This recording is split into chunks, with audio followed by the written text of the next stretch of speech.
Assalamualaikum warahmatullahi wabarakatuh. Kembali lagi di channelnya Babehen, channel yang membahas tentang burung kicau mulai dari peternakan sampai dengan burung menjadi juara. Kali ini Babehen akan membahas tentang teknik perkawinan atau perjodohan, sistem perkawinan burung beranjangan.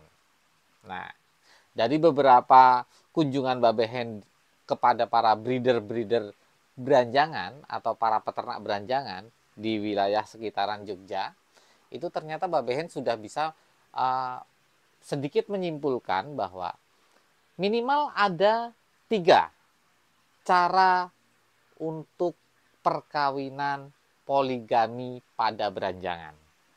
Ya, apa saja itu? Mari kita bahas pelan-pelan. Yang pertama, Bolo, sistem poligami dengan cara kawin cabut. Nah, dalam hal ini itu adalah sistem yang sangat familiar, yang sudah banyak sekali dilakukan oleh para breeder beranjangan, baik di Jogja dan mungkin hampir di seluruh Indonesia ya mungkin ya, gitu Bolo.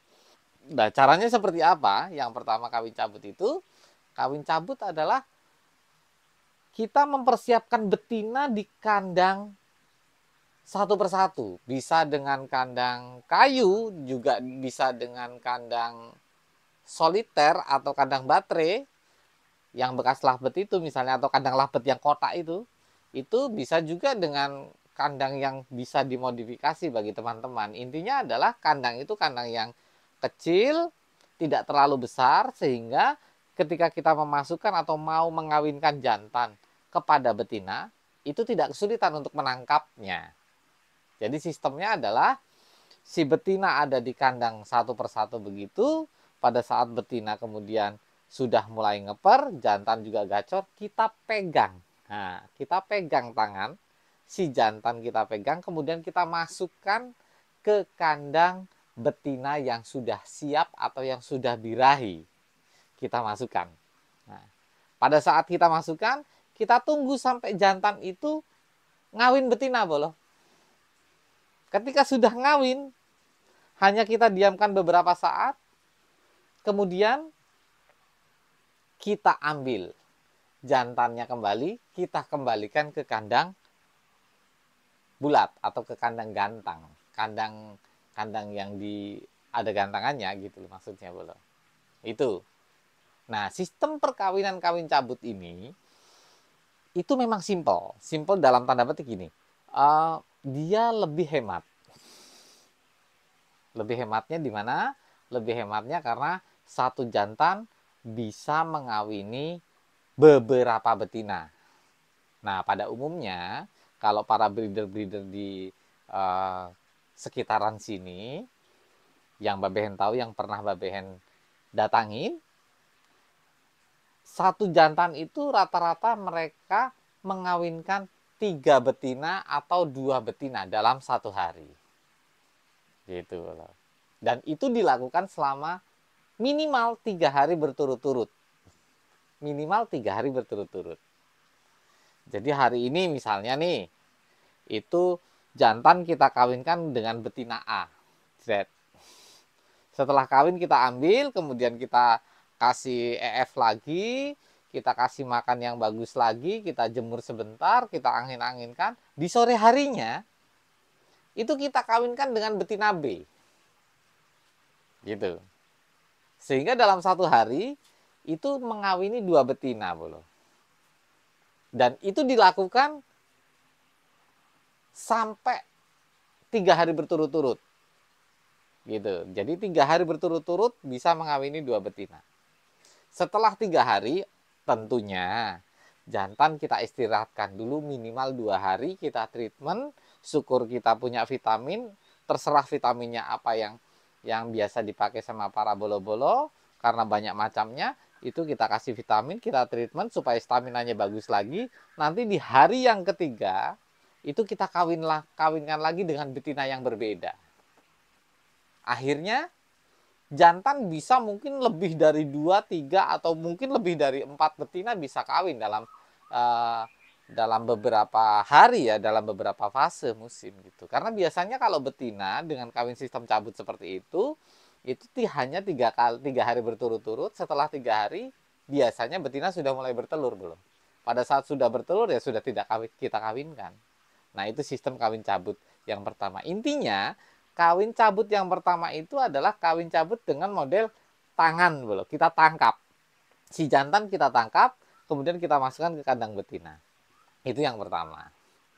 Kemudian sistem poligami yang kedua. Nah, seperti videonya Babehen yang sudah pernah Babehen buat di beberapa waktu yang lalu, Babehen membuat satu inovasi kandang dengan 3 sub atau 3 box, 3 kandang, 3 ruang gitu ya. Ada 3 ruang, kandangnya ada 3 ruang. Itu masing-masing ruang yang paling tengah itu kita bisa copot. Ada tirainya atau ada selorokannya lah bahasanya gitu ya. Ada selorokannya, ada tripleknya, ada penutupnya yang kita bisa buka tutup. Itu dengan penempatan di samping di kandang nomor 1 misalnya itu adalah betina, kandang nomor 2 itu jantan, di kandang nomor 3 itu betina lagi. Sehingga itu kita ketika mau mengawinkan itu hanya kita copot tripleknya, terus di situ masih ada sekat yang ada ruji-rujinya. Itu si jantan dan betina itu bisa langsung bertatap-tatapan. Nah, pada saat bertatap-tatapan dan keduanya itu menunjukkan birahi, maka kita buka juga itu sekat yang ada rujinya, bolo. Akhirnya si jantan akan mendatangi betina dan kemudian kawin. Nah, gitu. Setelah kawin, kembali si jantan kita gusah pelan-pelan untuk menuju ke kandangnya, lalu kita tutup. Nah, sore harinya bisa kita copotkan di betina sebelahnya. Ketika betina sebelahnya di kandang nomor 3 itu juga dia birahi juga, maka kita buka dan kita kawinkan juga, bolo. Gitu. Setelah kawin kita kembalikan lagi jantan itu ke tengah. Nah, unggulnya ini itu kita tidak perlu memegang burung kita. Jadi jantan itu tidak harus kita pegang pakai tangan. Keunggulannya kita tidak pegang, otomatis tingkat stres si burung itu minim, kecil. Karena kalau misalnya jantan atau burung itu kita pegang dengan tangan, kalau tidak terbiasa, burung itu akan butuh adaptasi yang ya latihan yang lumayan lama, bolo, untuk belajar kita pegang, kita berikan ke betina dan dia langsung bisa kawin. Itu memang kita butuh adaptasi atau butuh waktu yang lama untuk si jantan itu bisa langsung ngawin betinanya. Karena tidak semua burung yang kita pegang itu dia nyaman, bisa juga stres gitu. Nah, tapi memang harus dibiasakan supaya dia terbiasa. Yang lama-lama akhirnya juga bisa, itu dengan cara yang pertama. Nah, kalau untuk cara yang kedua ini adalah keunggulannya itu tadi. Kita tidak perlu pegang burungnya sehingga tingkat stresnya itu minim sekali. Bahkan mungkin hampir tidak ada. Gitu, bolo. Nah, kembalinya kemudian keunggulan yang lainnya adalah dia tidak harus atau kemungkinan untuk KDR sangat kecil. Nah, ini sistem yang kedua, bolo. Nanti bisa dilihat di videonya Babehen tentang kandang barunya Babehen yang bisa kita sekatnya kita copot. Nah, itu ada di videonya Babehen sebelumnya. Trik yang ketiga atau metode yang ketiga, poligami untuk burung beranjangan itu di kandang polier, bolo. Nah, kandang polier itu kandangnya lumayan ya, bisa besar atau bisa sedang, tapi lantainya tanah. Jadi kandang ini menyerupai kandang breeder burung kicau, seperti burung misalnya kayak burung murai, burung cucak hijau, burung cucak cungkok, itu adalah polier, bolo. Bawahnya tanah. Nah, di situ itu adalah sistem poligami dengan sistem permanen. Kita masukkan di situ 2 atau 3 betina secara bersamaan, kemudian jantannya kita masukkan 1, dan itu secara permanen tidak kita rubah sampai dengan beranak pinak, sampai dengan bertelur dan bertelur terus begitu. Itu kita tidak rubah, kita tidak ambil jantannya, kita tidak ambil betinanya, akan selamanya seperti itu selama dia masih produksi. Jadi Mbak Behen bisa bilang itu adalah metode poligami permanen gitu. Kalau bahasanya orang sini dikum ya, dikum. Jadi perjodohan kita kum di situ. Di sini ada baiknya, tapi juga ada sisi negatifnya. Sisi negatifnya adalah sangat rawan sekali tarung. Sangat rawan sekali tarung. Jadi di sistem yang ketiga atau metode yang ketiga ini, itu syarat yang harus ada adalah membuat akur burung-burung, minimal betinanya 2 atau 3 atau bahkan mungkin 4 ekor betina ini dulu. Setelah itu kemudian juga kita mencari jantan yang bisa akur dengan 4 betina ini atau 3 betina atau 2 betina. Monggo bolo-bolo dengan seleranya bolo-bolo, mau 2 betina, 3 betina atau 4 betina monggo. Tapi kita harus mencari indukan yang bisa akur semuanya. Karena kalau tidak akur sangat bahaya. Bisa salah satunya akan di KDRT atau di bantai lah gitu. Nah, itu sangat berbahaya. Apa keunggulan dari sistem poligami? Kalau sistem poligami sudah Mbak Behen sampaikan juga di video yang sebelumnya. Keunggulan sistem poligami adalah hemat di kantong, Jadi kita bisa mempunyai 4 betina dengan 1 jantan.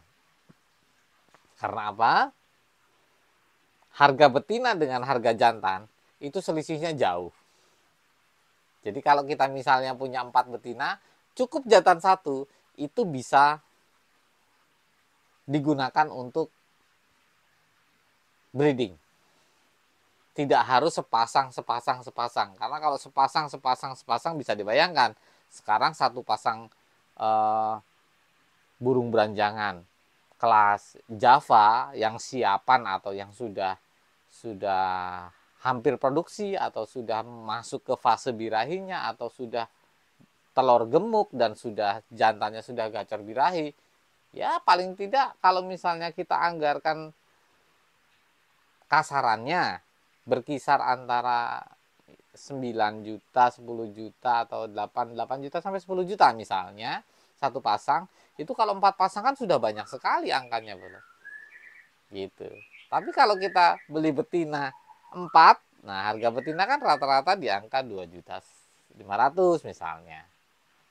Itu kita sudah dapat 10 juta, kita dapat 4 betina, hanya tinggal nambah 1 jantan.